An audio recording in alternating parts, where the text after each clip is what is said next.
به نام خدا. هادی ساوری هستم، کارشناس ارشد پرستاری. به اتفاق یکی از دوستانم سال 96 تصمیم گرفتم که مجموعه‌ای رو راه بندازم به نام آرتا.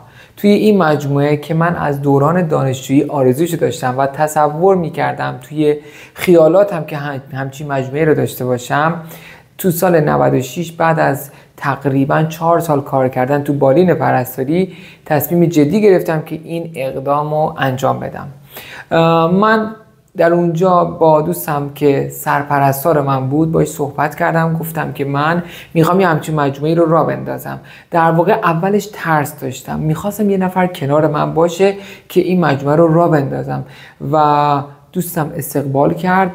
با هم تصمیم گرفتیم که اساس کار رو بچینیم. روی این حساب بود که رفتیم دنبال مجوز این کار.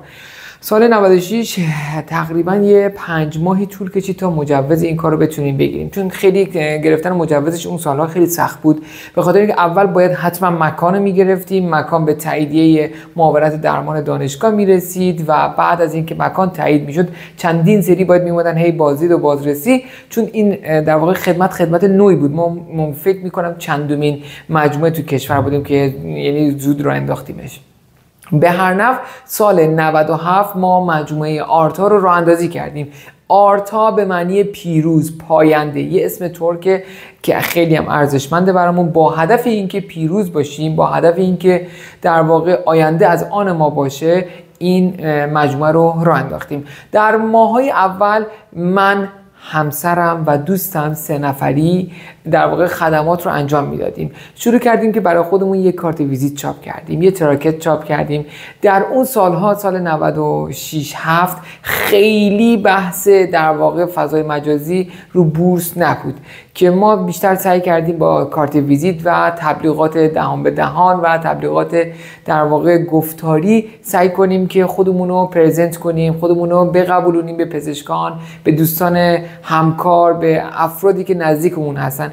کم کم فکر میکنم هفته یه دونه تماس داشتیم.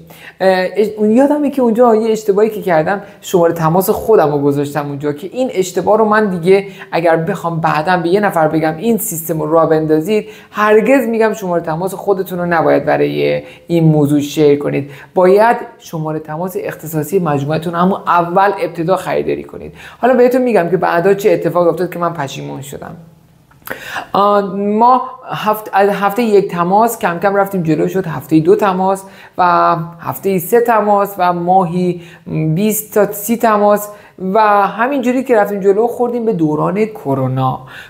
از سال 98 که استارت خورد، ما کارمون چند برابر که خوبه، چند 10 برابر شد و کرونا به نظر من برای ما یه فرصت بود که ازش بخوایم استفاده کنیم و بیایم خودمون رو پرزنت کنیم، خودمون رو به مردم نشون بدیم. اونجا به ما نشون داد که ما چقدر میتونیم کاربردی باشیم، چقدر میتونیم به مردم کمک کنیم.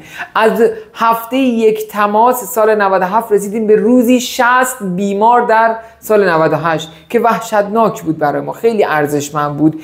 این فرصت رو قدرش رو دونستیم و سعی کردیم اعتماد سازی کنیم. طبق تعرفه برای مردم خدمات ایجاد کردیم، خدمات تخصصی پزشک و پرستار و آزمایش، اینا رو تو منزل ارائه دادیم. مردم به ما باور کردن و از فردی به فرد دیگه توی شهر گرگان ما رو به هم معرفی میکردن. در واقع این نوع از تبلیغات برامون خیلی ارزشمند بود، چون ما در اون بره زمانی واقعا فرصت تبلیغات محیطی یا تبلیغات فضای مجازی یا بلاگیری رو نداشتیم و صرفا خود مردم مثل در واقع یه شرایطی که به چجوری بگم دست به دست میده، مثل دومینو به همدیگه معرفی میکرد و این باعث شد که ما رشد بکنیم تا سال 1402 که در واقع اینجا از 402 به بعد انقلابی توی آرتا به وجود اومد و توی این انقلاب ما تونستیم در واقع وارد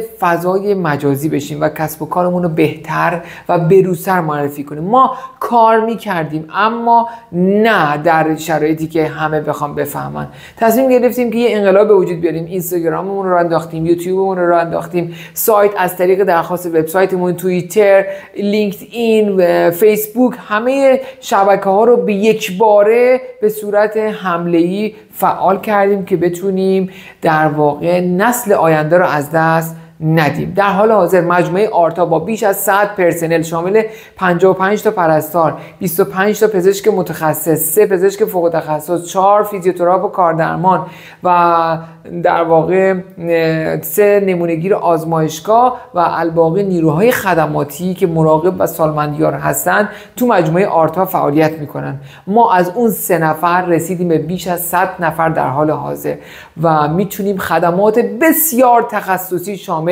خدمات ویزیت پزشک عمومی، متخصص، فوق تخصص، حضوری و آنلاین، آزمایش خون، چکاپ، ثبت نسخه، تفسیر نسخه، پرستاری شامل ICU در منزل، CCU در منزل، تزریقات، سونداژ، زخم بستر، گروه زخم بستر آرتا و بیایم سراغ فیزیوتراپی، کاردرمانی، گفتار درمانی، بلدرمانی و در نهایت اجاره تجهیزات پزشکی که ما این قدرت رو داریم تا 3 تا ICU در منزل رو کامل تجهیز بکنیم، یعنی با دستگاه‌های ونتیلاتور، با دستگاه‌های اکسیژن ساز، با دستگاه‌های مانیتورینگ و همه اینها رو مد نظر داشته باشید که ما میتونیم چندین بیمار رو تو خونه بستری بکنیم، کما اینکه این کار رو داریم الان میکنیم و در حال حاضر 5 بیمار بستری در منزل داریم. چیز دیگه ای به ذهنم نمیرسه و آرتا فعلا توی استان گلستان و حتی من به ذرس قاطع میتونم بگم شمال کشور جزء تاپ لیست های مراکز پرستاری در منزل هستش. در ادامه و در ویدیوهای بعدی ما به صورت تخصصی آرتا رو معرفی میکنیم، توی هر فیلدی، هر رشته‌ای میایم افراد متخصص اون حوزه رو معرفی میکنیم و خدمات تخصصیمون رو میگیم و حتما ویدیوهای آموزشی خواهیم داشت که میتونه به درتون بخوره. پس ما رو فالو کنید، سابسکرایب کنید که به درتون میخوریم.